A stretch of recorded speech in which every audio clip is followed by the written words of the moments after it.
Hello, welcome to Zen Study. So, we are back with the initiative for daily news analysis regarding the significant news in the newspaper. तो आज के अखबार में जो front page पे news है the Hindu में, वो है अबाउट एक पोर्टल के बारे में जिसमें बर्थ और डेथ का रजिस्ट्रेशन किया जाता है। तो इस पोर्टल में कुछ हिकअप्स है और इससे गवर्नेंस में क्या इशू फेस कर रहा है ओवरऑल सिस्टम, वो देखते हैं।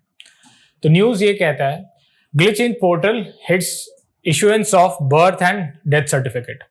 तो बहुत सारे स्टेट्स अपना पोर्टल था उनका, by the creation of this act, by the passage of this act, एक एक्ट स्पेसिफिकली पास किया गया था 2023 में, जिसका नाम था बर्थ एंड डेथ एक्ट 2023।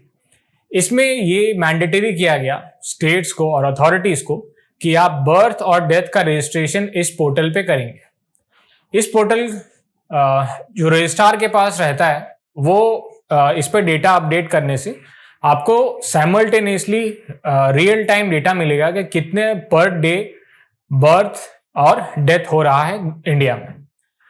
तो बहुत सारे स्टेट्स का अपना एक पोर्टल था, इन सब स्टेट्स को इन पोर्टल्स में माइग्रेट करना पड़ा। बट अब ये देखा जा रहा है कि ये जो कलेक्टिवली जो पूरा नेशनल पोर्टल था उसमें भी कुछ ग्लिच है और उसके चलते डेथ और बर्थ सर्टिफिकेट इशू करने में दिक्कत हो रही है। इससे एक मेजर इशू ये बनता है कि सिर्फ राइट दे देने से थ्रू अ लॉ या फिर ड्यूटी मैंडेट कर देने से अगर उसका बैक एंड या फिर एग्जिस्टिंग सिस्टम अगर एफिशिएंट ना हो तो it creates problem for the authorities और अल्टीमेटली फॉर द सिटीजन। तो यहाँ पे हम लोग कुछ ऐसे ही देखते हैं कि अगर किसी का डेथ हुआ है या कोई लेडी प्रेग्नेंट है and she has delivered a child, तो सर्टिफिकेट इशू करने में अगर लैग होगा तो कॉम्प्लिकेशन या प्रॉब्लम आ सकती है इन फ्यूचर, जैसे कि डेथ सर्टिफिकेट के इशू होने के बाद ही लीगल प्रोसेस चालू होता है, ट्रांसफर ऑफ प्रॉपर्टी या कोई और लीगल प्रोसेस है तो। बट अगर सर्टिफिकेट इशू ही नहीं होगा तो it will cause trouble for the family. इस चीज को अगर पोर्टल सही नहीं होगा तो सिर्फ एक्ट क्रिएट कर देने से अगर पोर्टल एफिशिएंट नहीं रह गया तो वो एक्ट का जो मेन एजेंडा था to create a centralised reliable database और allow the citizen to interact directly to issue the certificate, इसमें एक प्रॉब्लम आती। और इस एक्ट और इस पोर्टल का बनाने का एक और रीजन था, वो रीजन ये था कि जो बर्थ सर्टिफिकेट और डेथ सर्टिफिकेट है वो पूरे इंडिया में एक ही क्रिएट हो, ताकि अगर कोई इंडिविजुअल किसी एक स्टेट से दूसरे स्टेट माइग्रेट करता है तो उसे कोई प्रॉब्लम ना आए। बिकॉज अगर आपके पास एक सर्टिफिकेट है जो गवर्नमेंट ऑफ इंडिया से इशूड है, it will be mandated to be accepted in all over India. तो इससे हम लोग ये देखते हैं कि प्रॉब्लम पोर्टल में तो है, उसके चलते अथॉरिटीज जो उसको इशू कर रहे थे इन द स्टेट उनको भी प्रॉब्लम फेस करना पड़ रहा है और इवेंचुअली सिटीजन को भी प्रॉब्लम फेस करना पड़ रहा है।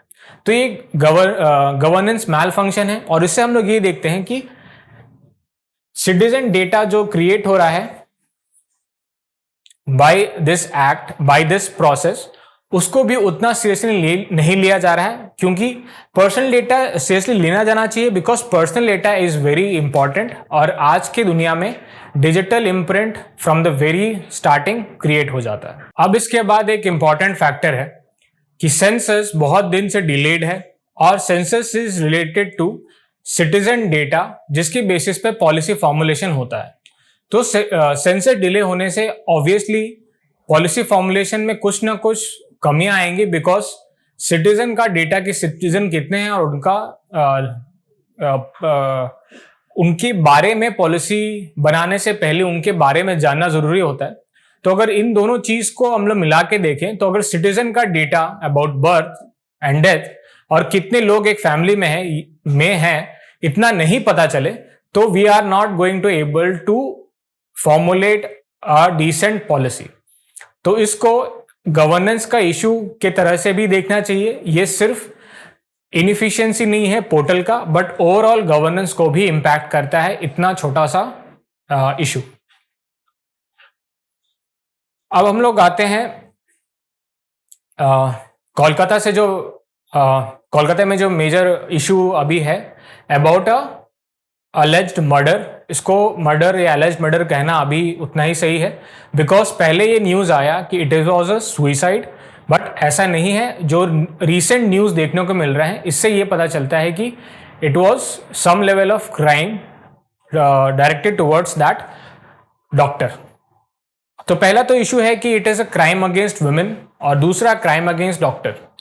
It shows the vulnerability of females even in an institution of such as hospitals. Hospitals में अगर फीमेल डॉक्टर्स सेफ नहीं है तो it creates a great distrust between the authorities, the serviceman, specially doctors और होल एडमिनिस्ट्रेशन। और जनता के मन में भी ये रहता है कि व्हेन सच रेप्यूटेड पर्सनल या फिर प्रोफेशन के लोग अगर सेफ नहीं है तो कैसे we can trust the administration. तो इसमें एक इम्पॉर्टेंट है कि न्यूज़ हम लोगों को एज अ एडमिनिस्ट्रेटिव या aspirant of this aspirant of UPSC, हम लोग इस न्यूज़ को इस तरह देखना चाहिए कि पहले तो ये न्यूज़ सिर्फ उठा कि ये सुइसाइड है, फिर बाद में जब उनके colleagues, doctor colleagues raise this suspicion कि it is not mere a suicide, तो फिर उसके बाद में प्रोटेस्ट होता है, तभी पुलिस उसमें एक्शन लेती है एंड दे स्टार्ट इन्वेस्टिगेशन। और अब ये न्यूज़ है कि it has been handed to CBI. It shows कि जब तक प्रेस को इन्वॉल्व ना कर लिया जाए to make a news out of some grievous instance जो कि हुआ है, तब तक एडमिनिस्ट्रेशन उसको सीरियसली नहीं ले लेती। और इससे होता क्या है कि मीडिया को एक नया एजेंडा मिल जाता है अगले 2-3 दिन तक चलाने का। इससे जो एक दो नोड्स है in any state, citizen and administration, उनके बीच में डायरेक्ट कम्युनिकेशन होना चाहिए, डायरेक्ट ग्रेवेंस रिड्रेसल मैकेनिज्म होना चाहिए और उनकी बात डायरेक्टली सुना जाना चाहिए, ना कि through protest involving the media. ये न्यूज़ उतना इंस्टेंस तो ग्रेवियस है, बट अगर प्रोटेस्ट नहीं होता तो शायद इतना सीरियसली इसको बात पुलिस ना लेती और अब ये केस सीबीआई तक नहीं पहुंचता। तो ये दिखता है कि एडमिनिस्ट्रेशन और सिटीजन का जो डिस्ट्रस्ट है वो बहुत वाइड है और ये ऐसे इंस्टेंस पे बाहर आके दिखता है। अब अगेन एक न्यूज पॉलिटिक्स रिलेटेड, बट उससे एज एन एस्पिरेंट हम लोग क्या सीख सकते हैं अबाउट द लॉ। तो recently Manish Sisodia has been let out on bail. Court ने उन्हें बेल दे दिया है and he is out. Now he is conducting a pad yatra, और बहुत दिनों से ये पॉलिटिकल पार्टी इज स्टेटिंग कि CBI and ED and all the agencies have not recovered a single rupee from their premise, या उनके पोजीशन में कोई ₹1 भी नहीं है। ये तो पॉलिटिकल स्टेटमेंट हो गया, बट एज एन एस्पिरेंट हमें क्या सीखने की जरूरत है। हमें पहले तो ये जानना है कि लॉ क्या कहता है, PMLA या प्रिवेंशन ऑफ करप्शन एक्ट क्या बोलता है। तो इन सब लॉ में प्रिवेंशन ऑफ करप्शन एक्ट में स्पेसिफिकली मेंशन्ड है कि even there is an attempt to act on some corruption activities, या ऐसा कोई एक्शन जो कि सिर्फ अटेम्प्ट भी दिखाता है कि ये करप्ट मैल प्रैक्टिसेस हैं, या फिर ये भी डायरेक्टली एंड डायरेक्ट शो करता है कि the public official is engaged as a collusion किया है उसने to indulge in any corrupt practices, तो भी he can be charged with prevention of corruption act. So ये पॉलिटिकल जो डायलॉग है वो पॉलिटिकल पार्टीज के लिए सही है, बट एज एन एस्पिरेंट हमें ये जानना है कि even an attempt to indulge in corrupt activities would mount to framing of charges based on the act. That essentially means कि the act would make you guilty even you are attempting to engage in any corrupt practices. अब हम लोग आते हैं इसी कड़ी में एक राइट्स का इशू है। जब मनीष सिसोदिया जी को हाई कोर्ट ने अलाउ कर दिया था आउट ऑन बेल, तो एक नोशन निकल के आया था अबाउट राइट्स का और लिबर्टी का कि कितने दिनों तक अंडर ट्रायल को जेल में रखना है। तो शर्जील इमाम जो कि फेमस हुआ था making some statement during the protest against CAA जब एक्ट आया था, तब उससे बहुत सारे उसके अगेंस्ट एफआईआर लॉन्च किए गए थे in various parts of the country. तो he has gone on in supreme court and said कि ये सारे एफआईआर्स को एक जगह क्लब करके एक ही जगह ट्रायल होना चाहिए। यहां पे तो ये सिर्फ न्यूज है, बट हम लोगों के जानने के लिए क्या इंपॉर्टेंट है? तो पहला कि फंडामेंटल राइट है राइट टू एक्सप्रेस, और फंडामेंटल राइट्स ये आपको अलाउ करते हैं टू एक्सप्रेस योर बिलीफ या उसका प्रोपगेशन, और उसी का बेसिस है फंडामेंटल राइट ऑफ स्पीच। तो अगर आप एक्सप्रेस कर रहे हैं कोई ओपिनियन, या आपको किसी भी चीज का डिसरिगार्ड है, या फिर आपको कोई भी प्रॉब्लम है किसी एक्ट से या कोई पॉलिसी से या गवर्नमेंट के किसी एक्शन से, so you can voice your opinion. But उसमें रीजनेबिलिटी का कॉज आ जाता है कि कौन से action would not be allowed as a fundamental right. तो जब आईपीसी हुआ करता था तो उसमें सेडेशन का एक स्पेशल प्रोविजन था, बट इस चीज को गवर्नमेंट के अगेंस्ट डायरेक्टेड था कि अगर कोई सेडेशन एक्शन है against the government, then the sedition charges will be applicable. But जो रिसेंट 3 लॉज आए हैं रिगार्डिंग इंडियन पिनल कोड, जिसको चेंज करके भारतीय न्याय संहिता कर दिया गया है, उसमें यह provision action against the state या statement made against the state है। तो शर्जील इमाम के लिए उतने ही लिबर्टी का क्वेश्चन उठता है जितना किसी भी पॉलिटिशियन के लिए रिसेंटली उठ रहा है। But when it comes to the action, Sharjeel Imam के अगेंस्ट क्रेडिबल एविडेंस है ऑन वीडियो कि he has made statement to challenge the sovereignty and integrity of India. But उस समय सेडिशन के चार्ज थे और उसी तरह से फॉर्मुलेट किया गया था। तो हमें एज ए सिटीजन जानने की जरूरत है, एज एन एस्पिरेंट जानने की जरूरत है कि राइट सुप्रीम है, बट देयर आर लिमिटेशन। और जो सेडिशन का मामला था या सेडिशन का जो क्लॉज था, उसको अब टोन डाउन करके उसमें गवर्नमेंट नहीं, अब इंडिया की बात होती है। तो अब सेडिशन को उस तरह अप्लाई करना जैसे पहले होता था, अब वो पॉसिबल नहीं होगा। बट शर्जील इमाम के अगेंस्ट जो केस है, इट इज़ वेरी स्ट्रांग, और जो स्टेटमेंट उन्होंने दिया था शर्जील इमाम ने, जो उसने स्टेटमेंट दिया था, इट वॉज वेरी क्लियर कि what he meant about it. अब एक news related to a sector of economy जो कि बहुत मिनिस्क्यूल सेक्टर है, बट उसका इकोनॉमिक वैल्यू और उसका ग्लोबल कनेक्ट बहुत ज्यादा है। तो स्टोरी है गुजरात का, स्पेसिफिकली सूरत शहर का। Surat is known for refinement of diamonds. तो सूरत से एक स्टोरी है कि Surat diamond factories lose sparkle as waning global demand. तो ये बात कहां से उठ रही है? तो रिसेंटली ये देखा गया है कि जो पॉलिश डायमंड्स है from Surat across the globe, उसमें बहुत गिरावट आया है, बहुत डिक्लाइन आया है।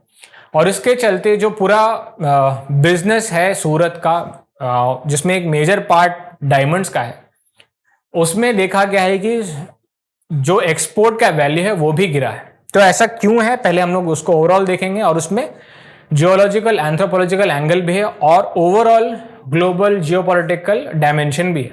तो पहले देखते हैं कि सूरत ही क्यों।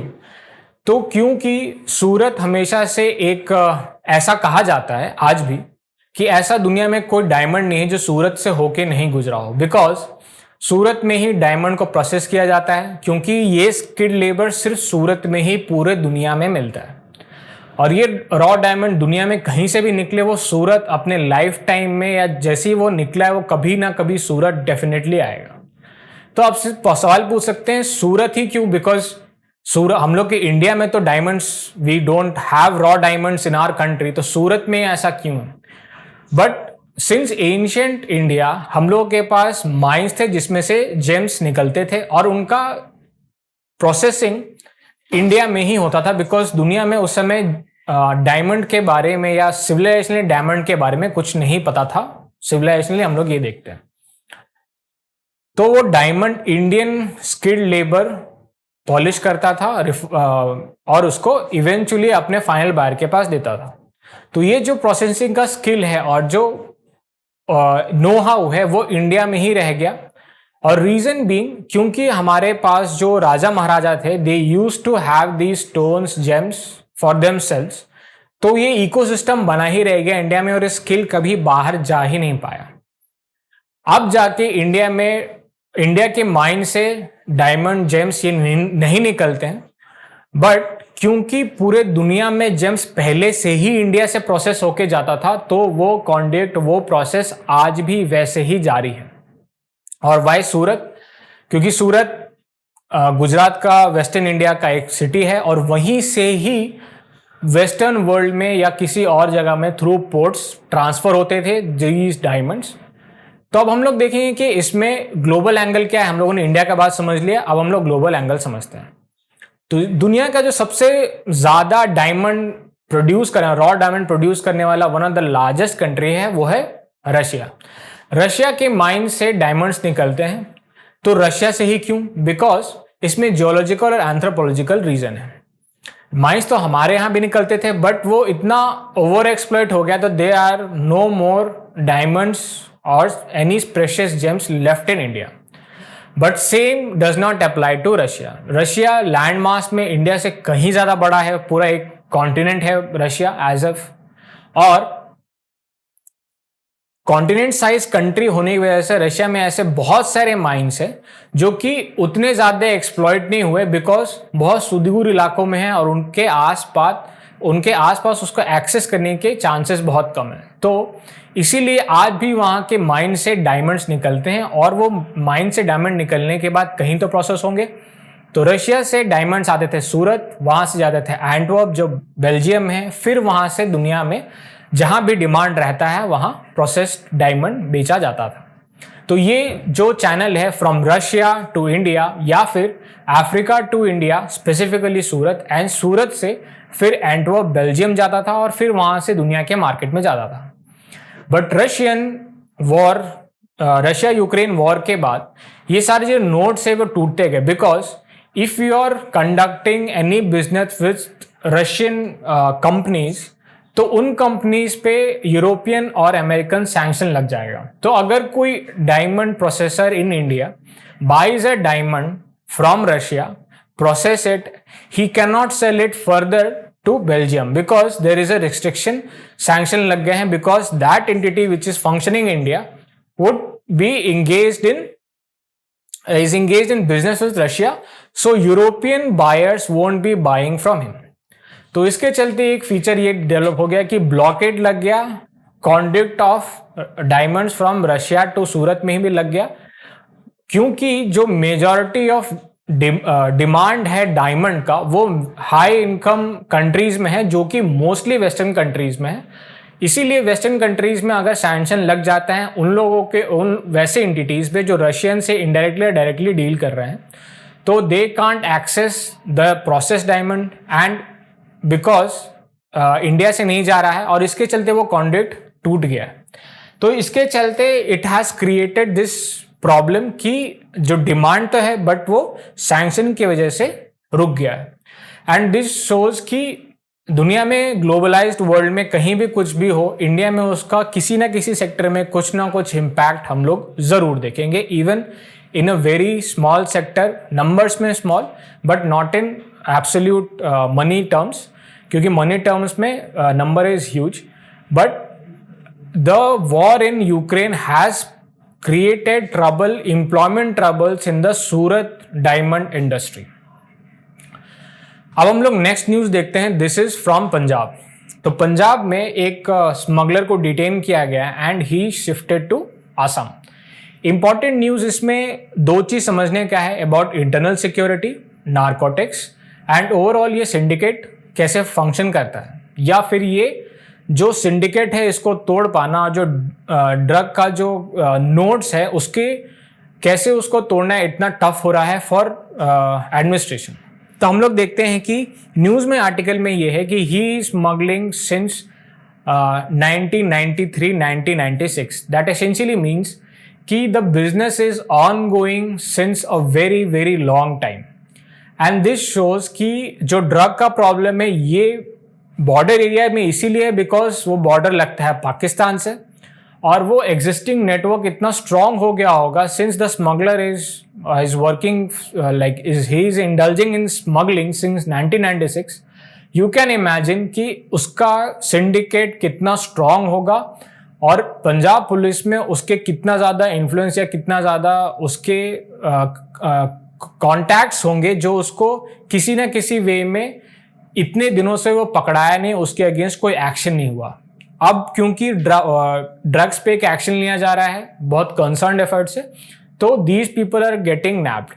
तो ड्रग प्रॉब्लम हमेशा एक बैड नेम देता था पंजाब को, बट 1996 को से कोई स्मगलर एक्टिव है, he has not been caught, ये अब जाके दिख रहा है। दैट शोज कि ये सिंडिकेट कितना पुराना है और कितना स्ट्रांग है।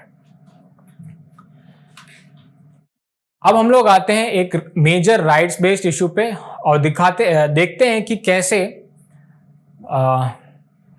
Sexual assault in an industry और कैसे हाई कोर्ट और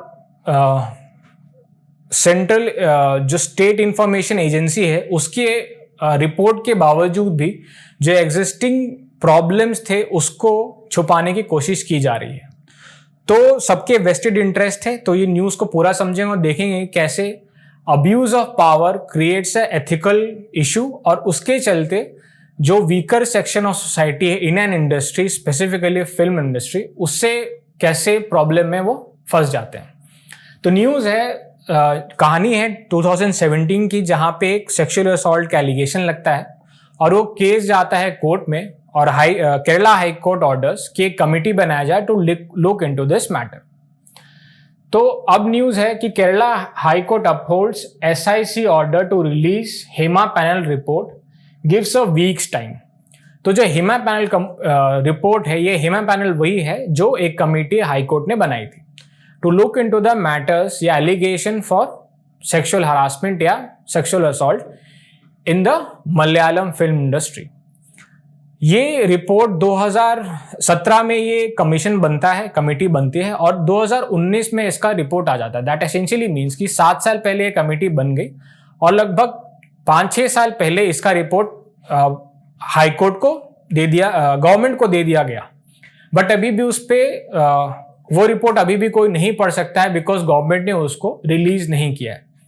दैट शोज कि सेक्सुअल असॉल्ट का एलिगेशन लगा है, मतलब somebody is abusing his power Prestige in the industry. अगर कोई स्ट्रांग है इंडस्ट्री में तो he can get away with it, इससे यही दिखता है। और उसी पे ये पूरा पैनल बना था और पैनल का पूरा एक तरह का सारे न्यूएंसेस में वो पैनल गया। बट ये आर्ग्यूमेंट दिया गया कि स्टेट इंफॉर्मेशन कमीशन ने ये कहा कि ये रिपोर्ट को अब पब्लिक करने की जरूरत है because it's a public data या गवर्नमेंट के property and every citizen has every right to know what is in the committee's report. तो इसके अगेंस्ट हाई कोर्ट गया कि इट विल, आर्ग्यूमेंट ये दिया गया कि अगर रिपोर्ट पब्लिश हो जाता है तो बहुत सारा राइट लोगों का पर्सनल इंफॉर्मेशन पब्लिक हो जाएगा। That essentially means is somebody is hiding कि कोई किसी के अगेंस्ट कोई स्टेटमेंट दिया गया है इन द कमिटीज रिपोर्ट, वो बाहर आ जाएगा तो इंडस्ट्री के कुछ प्रोमिनेंट लोगों पे कुछ ना कुछ हाईलाइट या कोई ना कोई जो एक नॉर्म बन जाता है किसी इंडस्ट्री का कि one strong person is protected by some person else. तो ये पूरा एथिकल इशू है पूरे इंडस्ट्री का, ये बाहर आ जाएगा और इससे पूरे इंडस्ट्री अवेयर हो पाएंगे कि क्या मॉडल संप्राणी था, who were the people involve, ऐसे कौन से एक्शन या ऐसे कौन सा प्रॉब्लम था जो लोग या स्पेसिफिकली विमेन वहां फेस कर रहे हैं। अब एक इंपॉर्टेंट न्यूज जो झारखंड से है, हम लोग ये जान रहे हैं कि बांग्लादेश में पॉलिटिकल क्राइसिस है, but Bangladeshi infiltrators coming into India and settling, ये बहुत दिनों से ये प्रॉब्लम एग्जिस्ट करता है। तो Jharkhand high court has said to identify illegal immigrants from Bangladesh और इस स्पेसिफिकली संथाल परगना को हाईलाइट करके वहां पे सबसे ज्यादा डिमांड है। संथाल परगना या संथाल रीजन जो है ये वही रीजन है, ये उसी ट्राइब का रीजन है जहां पे महामहिम राष्ट्रपति जिस ट्राइब से या जिस कम्युनिटी से ये हमारी राष्ट्रपति आती है। तो हम ये जानते हैं कि कैसे ये ट्राइब अगर ये ट्राइब स्पेशली प्रोटेक्टेड था। अभी भी झारखंड में ऐसे लॉज है कि you can't directly buy property from them, और स्पेशल प्रोटेक्शन है इस ट्राइब को प्रोटेक्ट करने के लिए। और सही भी है, बिकॉज ये ट्राइब्स बहुत नंबर में कम है and their rights, their property has to be protected in some way, specifically some certain laws to protect their rights and property. But अगर बांग्लादेशी इन्फिल्ट्रेटर्स या इमिग्रेंट्स, इलीगल इमिग्रेंट्स यहाँ आके स्पेसिफिकली इस रीजन में बैठते हैं, तो they will be huge in numbers and they might, there is a chance कि ये would usurp the existing numbers of Santhalis in the region, और इवेंचुअली कभी ना कभी ये दो कम्युनिटीज के बीच में डिस्प्यूट हो जाएगा एंड कम्युनल वायलेंस जैसा सिनेरियो हो सकता है between Santhalis of Jharkhand and illegal Bangladeshi infiltrators from Bangladesh. तो ऐसा ना हो, इसीलिए बहुत दिन से ये हाईलाइट किया जा रहा है कि संथाल प्रोग्राम में बहुत ज़्यादा इलीगल इमिग्रेंट्स आके बैठे हैं and the administration should act, but since the administration is not heading, तो हाई कोर्ट ने ये गवर्नमेंट ऑफ झारखंड को ये बोला है कि identify these illegal immigrants from Bangladesh. अब एक इंपॉर्टेंट इन्वायरमेंटल न्यूज, जिससे हम लोग थोड़ा इन्वायरमेंट के बारे में भी जानेंगे और ये भी जानेंगे कि कैसे ग्लोबलाइजेशन भी इम्पैक्ट करता है ओवरऑल इन्वायरमेंट को। तो रिसेंटली एक डिमांड आया है फ्रॉम तमिलनाडु कि उनके कुछ लेक्स ऐसे हैं जहां पे इन्वेसिव स्पीसीज बाहर से थ्रू शिप्स आके उस पूरे इकोसिस्टम को चेंज कर दिया and they have removed the endemic और रीजनल स्पीसीज जो उस लेक में रहते थे या लेक में पूरे इकोसिस्टम में रहते थे। तो हम लोग पहले देखेंगे कि बसाल्ट क्या होता है, बलास्ट वाटर क्या होता है। तो बलास्ट वाटर शिप को मैनेज करता है और उसके ट्रांसपोर्टेशन में एक्ट करता है। तो हम लोग एक सिंपल डायग्राम में समझते हैं कि जब कार्गो लोड होता है शिप पे, तो शिप के एक पार्ट में वाटर रहता है जिससे शिप स्टेबल रहता है and it maintains the balance, it does not allow to ship to sink. तो एक बलास्ट में वाटर रहता है और जब कार्गो लोड किया जाता है तो ये पानी की जरूरत नहीं होती है, तो it is discharge into the water.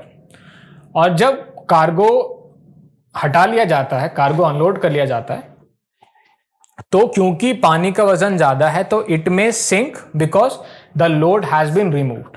तो इससे बलास्ट वाटर फिर उसी रीजन से लिया जाता है जहां पे शिप से चीजें अनलोड हो रही है। तो इससे हम लोग ये देखते हैं इस प्रोसेस में, अगर शिप में भी अफ्रीका से आ रही है और अफ्रीका के वाटर्स को उन्होंने लिया है, उस शिप में लिया है, और शिप का वाटर यहां से डिस्चार्ज हो रहा है, अगर शिप इंडिया आई है तो यहाँ पे कुछ लोड हुआ और यहाँ पे बलास्ट वाटर डिस्चार्ज किया गया, फिर इंडिया से कुछ सामान उठाया गया कहीं और लेके गए। तो इससे क्या होता है कि इंडियन वाटर से कुछ स्पीशीज बलास्ट वाटर में चले जाएंगे और सेम कहीं जहाँ पे डिस्चार्ज करेंगे वहाँ डिस्चार्ज कर दें।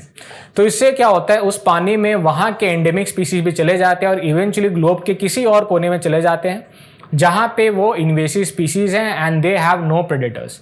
इससे क्या होता है, एग्जिस्टिंग एंडेमिक इकोसिस्टम हार्म होता है। तो इससे प्रॉब्लम पूरे दुनिया में है बिकॉज ग्लोबलाइज्ड वर्ल्ड में ट्रेड और शिप बेस्ड ट्रेड सबसे प्रोमिनेंट है। तो इसको प्रॉब्लम को एड्रेस करने के लिए ग्लोबल कन्वेंशन बना। कन्वेंशन का नाम है convention of international maritime organisation ballast water management. ये 2017 में कन्वेंशन आया। तो इसका मेन पर्पस था कि रोकथाम करना spread of invasive species from one area to the other. तो ये स्ट्रिक्टली इम्प्लीमेंट ये ऐसा होना चाहिए कि जितने भी स्पीशीज, अगर आप कोई ऐसा पानी लेके आए हैं तो यू वॉन्ट नो कि इसमें कौन कौन से स्पीशीज हैं। तो all the species in the water should be removed by any means, और उसके बाद वो पानी जब स्पीशीज या कोई भी ऑर्गेनिज्म फ्री हो जाएगा तो it can be released anywhere they want, या फिर जहां पे वो डॉक कर रहा है वहां पे हटा दिया जाएगा उस पानी को, सारी स्पीशीज हटने के बाद। इस चीज को बहुत सीरियसली लेते हैं ऑस्ट्रेलिया और न्यूजीलैंड, बिकॉज ऑस्ट्रेलिया के पास ग्रेट बैरियर रीफ है और दे नो कि अगर इस बैरियर रीफ में कुछ इन्वेसिव स्पीसीज आ गए तो उनका एक पूरा ecosystem in couple of years ही खत्म हो जाएगा and they won't be able to revive it. तो they take it very very seriously and they implement it in action कि आप कैसे करेंगे तभी you are allowed to enter into the ports of Australia New Zealand. अब हम लोग देखते हैं कि इंडिया का क्या है. तो इंडिया हैज नॉट, यहां पे आपने देखा India shows that India is not in the list of countries जिसने ये डॉक्यूमेंट पे साइन किया है. तो हम लोग ये देखते हैं कि India is not party to this convention. तो उसके चलते प्रॉब्लम ये है कि जो शिप इंडिया में आ रहे हैं they are not required to follow the procedure to remove all the organic all the living organism that could be invasive species in India. तो इंडिया के नहीं साइन करने से these sheep come to India and they have taken all the invasive species maybe from Africa, maybe from South America, और वो सारे invasive species Indian waters में आके invade कर रहे हैं and it is going on for decades now. तो बहुत सारे lakes हैं जहाँ पे पुलिकेट लेक और स्पेसिफिकली कामराजार पोर्ट के लिए ही ये न्यूज में आया है. तो एक स्पीशीज का नाम आया है, ये स्पीशीज का नाम है माइटेला स्ट्रिगाटा.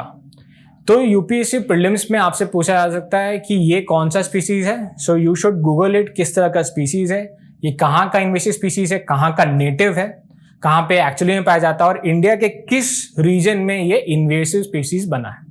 तो क्योंकि इंडिया साइनेटरी नहीं है इस कन्वेंशन का, तो अब जो शिप इंडिया में आते हैं they are not required to remove all the organism. इससे हम ये देखते हैं कि एक कन्वेंशन जो दुनिया में है and India is not signatory to this, India is losing its endemic species by invasive species. और इसमें एक और एंगल भी है मेंस के पर्सपेक्टिव में कि कैसे ग्लोबलाइजेशन का बेस ही शिपिंग है या फिर ओशन शिपिंग है.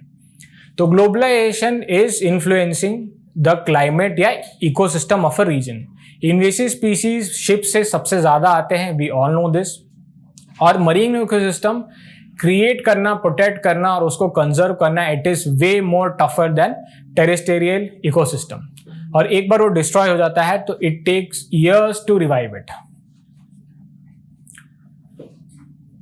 अब हम लोग एक इंपॉर्टेंट एडिटोरियल पे आते हैं. This is about involving the corporates in the research and development in India. तो न्यूज है फ्रॉम द बजट से ही न्यूज निकल के आता है कि एनआरएफ जो इंस्टीट्यूशन क्रिएट हुआ था उसको एक स्पेसिफिक अमाउंट एलोकेट हुआ है और कैसे ये एस्पिरेशन है कि प्राइवेट एंटरप्राइज भी इसमें इंक्लूड होंगे. तो हम लोग पहले देखते हैं कि एक स्टेटमेंट ऑनरेबल प्राइम मिनिस्टर ने दिया था when he was interacting with young scientists. So he said about 4 things: innovate, patent, produce and prosper. इससे हम लोग ये देखते हैं कि for economic growth we need to innovate to create new products or improve the existing products and system. जब हम लोग उसको नया प्रोडक्ट बनाते हैं या इनोवेट करते हैं, we need to hold the patent और उस पेटेंट पे ही आने वाले प्रोडक्ट बनेंगे. तो बहुत सालों तक जब तक वो प्रोडक्ट बना रहेगा मार्केट में, we can earn from it. तो इनोवेट के बाद आपने पेटेंट ले लिया, फिर उस प्रोडक्ट को प्रोड्यूस किया और क्योंकि आप चीजें नए प्रोड्यूस कर रहे हैं, you are earning from it, it is creating prosperity for the nation and the person who has created and the company who is producing that good.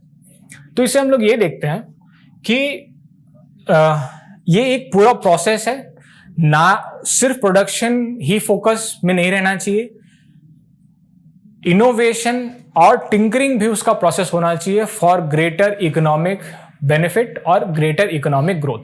Because आप कुछ नया प्रोड्यूस नहीं करेंगे तो you will have to borrow the existing design from somebody else, maybe abroad, फिर उसके लिए fees देना पड़ेगा, पेमेंट करना पड़ेगा. तो it is better to innovate and try new things जो कि इंडियन मार्केट्स के लिए सूटेबल है. अब हम लोग एक इंपॉर्टेंट एस्पेक्ट पे बात करेंगे जिसमें मेरा पर्सनल एक interaction हुआ था with a scientist. He said very amazing things, and there were couple of scientists with him.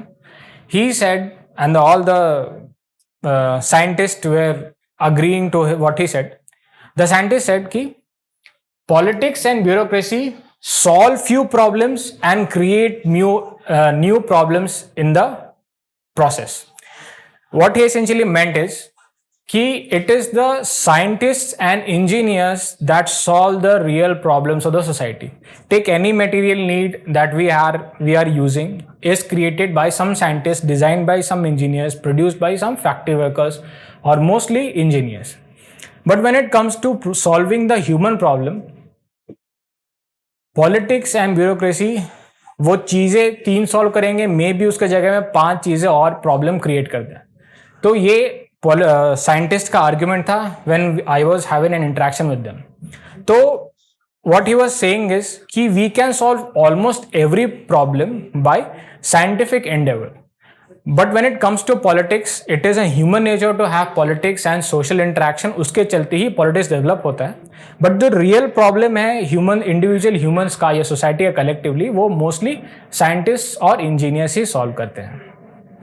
तो इसी आर्गुमेंट को हम लोग आगे बढ़ाते हैं. तो अगर कुछ चीज सॉल्व हो रहा है तो we need as an country to innovate, to know more about things so that we can innovate and create new products जो हमारे एग्जिस्टिंग प्रॉब्लम्स को सॉल्व करें.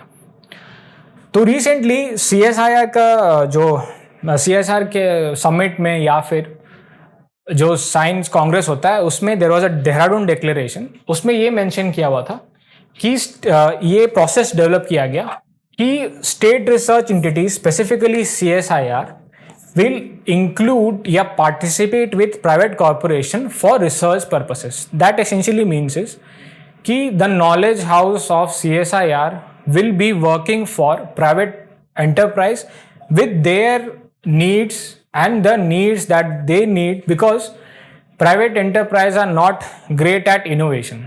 तो उनका अगर कोई इनोवेशन का नीड है to propel the innovation capacity of India, तो उसमें CSIR का नो हाउ और CSIR के कैपेसिटी को प्राइवेट एंटरप्राइज यूज कर सकते हैं फॉर ग्रेटर बेनिफिट.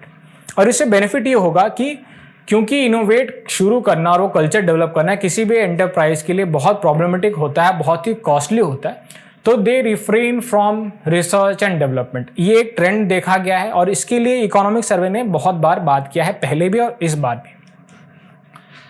तो हम लोग पहले यहाँ के प्राइवेट एंटरप्राइज के बारे में बात करेंगे, कैसे इनोवेशन में वो लैग कर रहे हैं और उनके लैग होने की वजह से it is India is spending less when in compare to other developed nations in reference to research and development. तो 2019 में ये चीज़ पहली बार हाईलाइट किएगी कि private enterprise are not investing enough in research. तो इशू क्या है कि private corporation are not engaging research and development. Reason है कि रिसर्च इनिशिएट करना बहुत कॉस्टली और बहुत रिस्की है. किसी भी नए प्रोडक्ट को रिसर्च करके बनाना इट इज़ वेरी रिस्की, क्योंकि बहुत सारे ट्रायल एंड एरर्स के बाद आता है और वो बहुत प्रॉब्लम के साथ अल्टीमेट प्रोडक्ट तक बन के पहुँच पाता है. और इवेंचुअली जो कॉर्पोरेट के पास माइंडसेट रहता है, तो we have to spend some amount to get a great product, तो वो रिसर्च पे बहुत सारे पैसा खर्च करने को वेस्टफुलनेस समझते हैं. वो सोचते हैं कि वी हैव बेटर ऑल्टरनेटिव, कि अगर वेस्ट में ये प्रोडक्ट पहले से बना है तो we can borrow from them और उनका लाइसेंस लेते हैं and we can produce the same thing in India for Indian markets.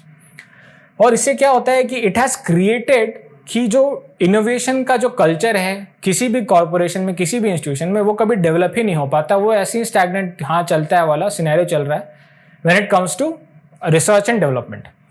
तो जो चलता है वाला सिनेरियो ब्यूरोक्रेसी में भी है, एडमिनिस्ट्रेशन में भी है और प्राइवेट एंटरप्राइज में भी है when it comes to research and development. तो इसी चीज़ को एड्रेस करने के लिए देहरादून डिक्लेरेशन में जो पब्लिक एंटरप्राइज है, पब्लिक एंटिटीज़ है for research and development, they are now allowed to engage with private corporation for research and development. तो अब इम्पॉर्टेंट है कि इस मैप में, इस माइंड मैप में नेशनल रिसर्च एंड डेवलपमेंट को एक सेंटर पीस रखा गया और देखा गया है कि देखते हैं कि कैसे ये तीनों एंटिटीज मिलके इस चीज़ को और प्रोपेल कर सकते हैं. तो पहला है ओवरऑल रिसर्च एंड डेवलपमेंट, जिसमें प्राइवेट कॉर्पोरेशंस और पब्लिक कॉर्पोरेशंस दोनों इंक्लूडेड है. अब आते हैं इंडस्ट्री भी अगर इसमें ऐड करेगी तो दे वुड नो बेटर, तो ये कल्चर बन पाएगा इंडिविजुअल इंडस्ट्री में और ओवरऑल इकोनॉमी में कल्चर बन पाएगा to innovate and to create better products, और एक क्लास ऑफ साइंटिस्ट बनेगा जो इसमें एंगेज रहेगा फॉर अपकमिंग डेकेड्स। और फिर देखते हैं academia. Indian academia is known for great brains and great research, but वो कभी मटेरियल गुड्स में चेंज नहीं ला पाता है बिकॉज उसका इंडस्ट्री से कनेक्ट नहीं है। तो इस चीज़ को एड्रेस करने के लिए अनुसंधान नेशनल रिसर्च फाउंडेशन क्रिएट किया गया है फॉर दिस वेरी पर्पस, कि ये तीनों collaboration public entities who perform research, industry and academia, जो ये तीनों का कॉम्बिनेशन होगा and they will pool the resources and talent to produce and innovate something great. तो यहाँ पे बजट स्पीच, इस बार के बजट स्पीच पे देखें तो इस चीज़ को ऑपरेशनलाइज किया गया है, और ये क्या करेगा, it is bound to have basic research and prototype creation. Prototype important इसलिए कि प्रोटोटाइप मतलब पहला डिजाइन। प्रोटोटाइप से ये होता है कि एक बार प्रोटोटाइप बनने के बाद you can tinker and have better products out of it.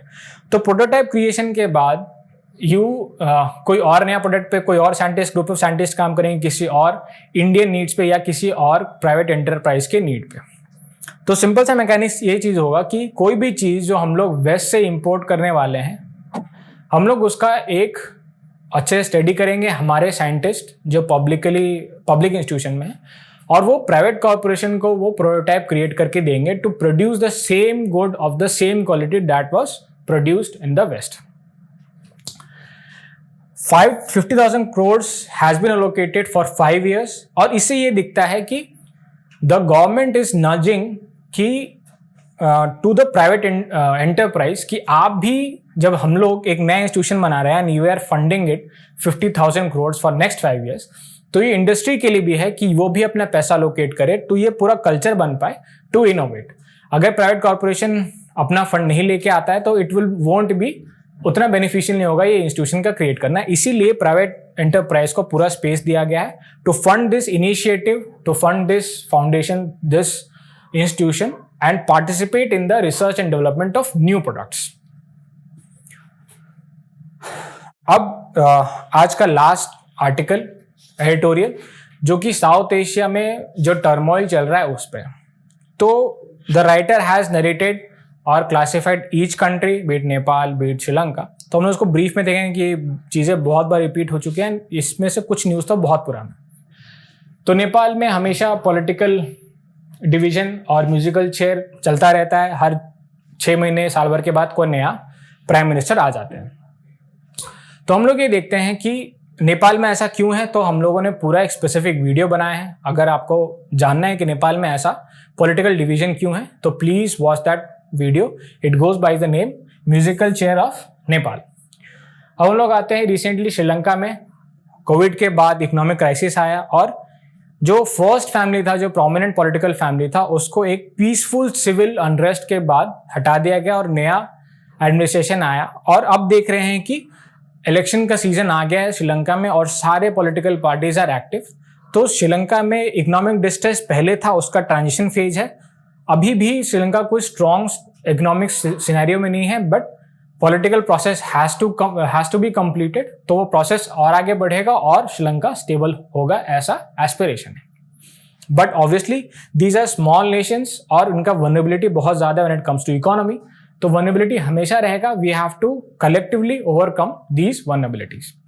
और रिसेंटली देखते हैं बांग्लादेश में पॉलिटिकल टर्मोइल हो ही रहा है, श्रीलंका में नॉन वायलेंट सिविल अनरेस्ट था, यहाँ पे एब्सोल्यूट वायलेंस था टारगेटेड टुवर्ड्स द गवर्नमेंट। और इकोनॉमिक डिस्ट्रेस बांग्लादेश में तो है ही बहुत दिनों से, बिकॉज टेक्सटाइल मार्केट उतना स्ट्रांग नहीं है इन द वेस्ट जितना अब है, और डिमांड कोलैप्स के कारण it is causing economic distress for the citizen. और it has impacted Ukraine war के बाद फ्यूल प्राइसेस बहुत हाई है, so price rise, inflation, unemployment सब मिक्स होके और पॉलिटिकल डिवीजन बांग्लादेश में होके it created a political disruption in Bangladesh. And our neighbour Pakistan, तो Pakistan is the country which is always in distress since its creation. एक बार मुझे याद है जब Parvez Musharraf was a dictator and he declared national emergency, तो द फ्रंट पेज का पहला हेडलाइन था कि a country who is in emergency since it was created has declared emergency. तो ये एक आयरॉनिक चीज़ है कि पाकिस्तान क्रिएट होने के बाद भी वो इमरजेंसी में या इकोनॉमिक डिस्ट्रेस या सोशल डिस्ट्रेस या पॉलिटिकल डिस्ट्रेस में रहते हैं, तो उसके लिए कुछ भी नया नहीं है। तो इस चीज़ को राइटर ने कंपाइल किया है कि इंडियन सब कॉन्टिनेंट के ऑलमोस्ट हर छोटे बड़े कंट्री में किसी न किसी तरह का डिस्ट्रेस है।